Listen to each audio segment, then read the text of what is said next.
There are houses that hold their breath, and Greystone Hall was one of them. It had not always been so. The seamstress, Edna Vere, had sewn at Greystone for 23 years, and she remembered the years before, the dining room lit till midnight, the sound of a woman's laughter carrying up from the walled garden in summer, the way the master had once stood in the doorway of the breakfast room with his coat half on and his hat in his hand, and simply watched his wife pour tea as though the whole morning had been arranged for that one moment. Edna had been ironing linen in the room next door. She had not meant to look. Some things you do not have to mean. That had been 7 years ago. The mistress was gone now. A sudden thing. A January morning. A road made treacherous, and a carriage that did not stop in time. And Greystone Hall had been holding its breath ever since.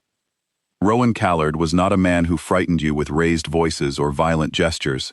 He was tall and still, and dressed in dark wool, and when he crossed the entrance hall the footman stood a little straighter, without knowing quite why. He gave instructions in a low, even tone, received reports in silence, and had not, to Edna's knowledge, sat in the walled garden or eaten in the dining room since his wife died. He ate in the study. He worked in the study. The portrait of his wife still hung above the study's fireplace, and no one had ever been instructed to remove it, and no one had ever dared suggest they might. The estate ran smoothly, or appeared to, under the management of the household steward, a man named Dinsmore Hatch. Hatch had been at Greystone 14 years, and he carried that seniority like a second coat. He signed the supply orders. He reviewed the quarterly accounts. He received the disbursements from the charitable trust Mr. Callard had founded in his late wife's name, a trust meant to provide winter coal and foodstuffs to the families of the valley, and he distributed them, or so it was recorded. Edna had no reason to question it. She pressed linen and mended seams, and kept to the seamstress's room off the main corridor. She had her work and her opinions, and she kept both to herself. She was not a woman given to making trouble. The new laundry maid arrived at the start of October, hired for the season. Her name was Cora Peel, and she was slight and quiet, and looked at first glance younger than her years. She had been placed in the linen cellars, the long, cool rooms beneath the east wing, where the household stored linens were kept, the older pieces rarely touched and seldom checked. It was the sort of posting given to a new hire to see whether she was worth keeping. The work was dusty and solitary, and required no instruction beyond what a sensible person could deduce for herself. Cora Peel was sensible. She was also, as Edna would come to understand, constitutionally unable to leave a thing that did not add up. Edna noticed her first during the second week, passing the cellar stairs with a bolt of fabric under her arm, glancing down to see the maid crouched over a linen room supply ledger on the floor, the book spread open, and a candle held low over the page. The girl was not reading idly. She was comparing. She had her own small notebook open beside it, and she was copying figures into it, slowly, with the particular concentration of someone who has found something she cannot yet explain. Edna went on. It was not her concern, but she thought about it. The ledger Cora had been studying was the supply and disbursement record for the linen stores, and attached to it, as she knew from her own years at the hall, were the quarterly notations for charitable trust expenditures that passed through the household accounts. Hatch had always said the trust records were kept separately. He had always said he handled them himself. Edna pressed her linen and kept her opinions to herself. In the third week of October, she was carrying a basket of folded tablecloths past the cellar stairs when she heard the maid's voice, not calling out, not alarmed, simply steady, saying, "I'm sorry to interrupt, Mrs. Vere. Would you have a moment?" Edna descended. Cora Peel had been working through one of the old cedar chests, the ones at the back of the farthest cellar, filled with the late mistress's household linens that no one had opened in 7 years. Her instructions had been to inventory and air them. She had done that, and then she had noticed something while pressing a pillowcase, a faint thickness in the seam of the lining, where the inner and outer cloth had been stitched together by hand, more recently than the original manufacture. She had opened the seam carefully, with a small pair of scissors, and inside the lining was a note. It was folded small, and it was written in a woman's hand, a clear, unhurried hand, on a single sheet of paper. Cora had not read beyond the salutation. She had seen, "My dearest Rowan," and she had stopped, and she had folded it again, and she had set it down, and she had come to find Edna. Edna stood in the cold cellar with the note in her hand, and did not speak for a long moment. 7 years. The mistress had sewn something into the lining of a pillowcase, and no one had ever found it, because no one had ever opened those chests. She thought about that. She thought about who would have known those chests were there.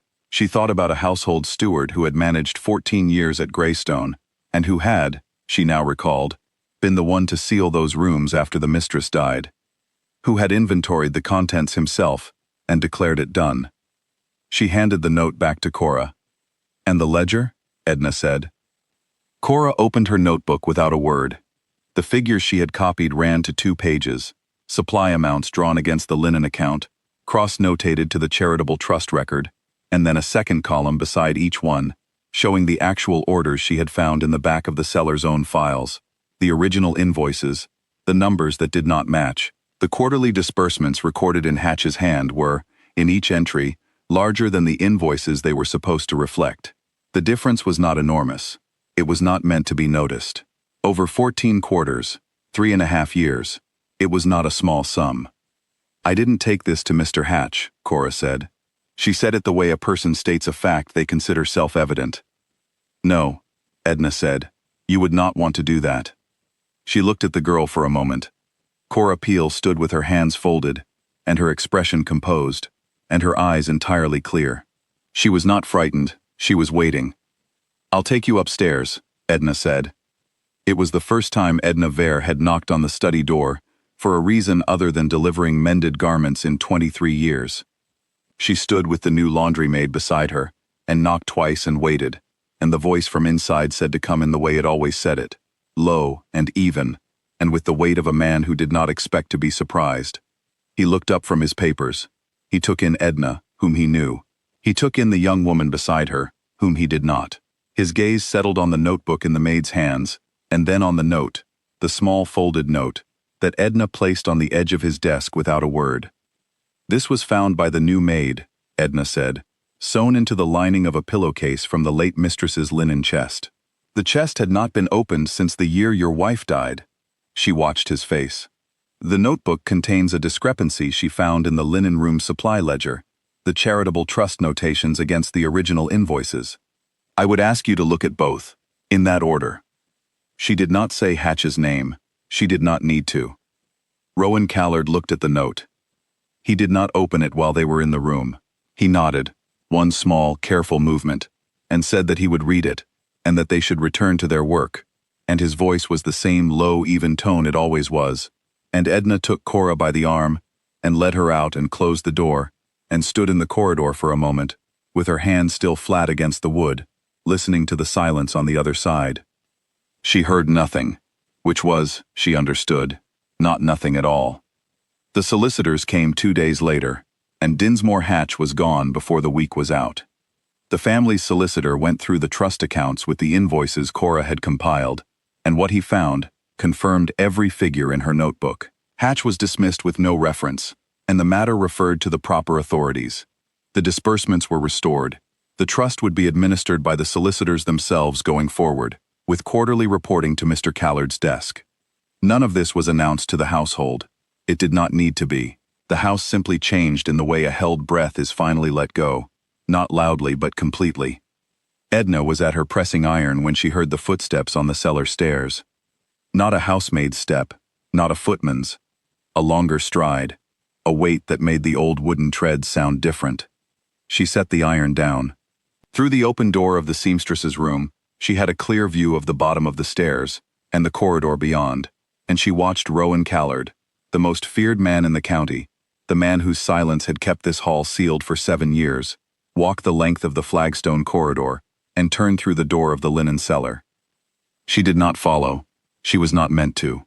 What she knew was what she heard afterward, when Cora came back up the stairs with an expression that was very still and very careful, as though she was holding something fragile and did not intend to spill it.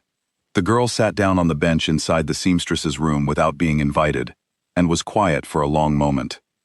"He came himself," Cora said finally. "I know," Edna said.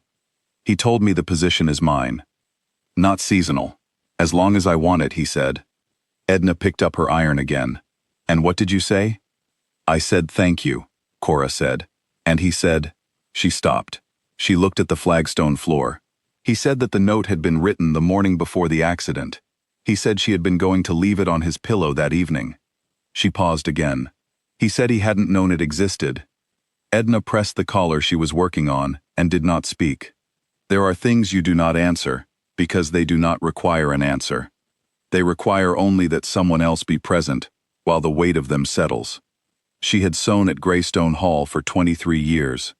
She had watched this house hold its breath for 7 of them. She had watched a cold, grieving man eat his meals alone, in a study with his wife's portrait on the wall, and she had never believed she would live to see the morning when that man walked the length of the servants' corridor himself, on his own 2 feet, and offered something freely to someone who had not asked him for a thing. She thought of the note, the small folded note, written in a clear, unhurried hand on a morning 7 years ago, sewn into a pillowcase lining, and left there by some providence of dust and closed doors, and a season's new hire, who could not leave a thing that did not add up. She thought of what it had cost that maid, nothing to carry it upstairs, no calculation, no caution, no thought of what she might gain. She had simply seen a thing that belonged to someone and put it in his hands. That was all. That was, Edna had come to understand in her 23 years, everything. In the weeks after, she watched. She was good at watching. There was nothing dramatic to see, no grand gestures, no declarations performed for the room. What she saw was smaller and, she thought, truer. Cora Peel arriving at the linen cellar in the morning and finding a coal brazier that had not been there the week before, already lit. Rowan Callard pausing at the corridor door one afternoon with a question about the old chest's remaining inventory, a question that needed no answer from him personally, that any footman could have carried down, and remaining in the doorway a moment longer than the question required. A late afternoon in November when Edna, carrying fresh-pressed napkins to the butler's pantry, passed the door of the small sitting room and found it open, which it had not been in 7 years, and saw through the gap the feared man of Greystone Hall, sitting in a chair by the window, and a young woman in a maid's plain dress, sitting across from him, and neither of them speaking, and the winter light coming in low and level, and the house, for the first time in a very long time, not holding its breath at all. Edna did not slow her pace. She had her napkins to deliver, and the corridor was long, and some things are not meant to be witnessed. But she had seen, and she understood. In the way you understand things you have waited a long time for without quite knowing you were waiting. That the most feared man in the county had been given back something he had believed was lost. Not by power, not by design, and not by anything so grand as a plan. By a new laundry maid who had simply looked carefully at what was in front of her and carried what she found to the person it belonged to. That, Edna thought, setting the napkins down on the butler's shelf and smoothing the stack with one practiced hand, was what the good ones always did. They just carried things home,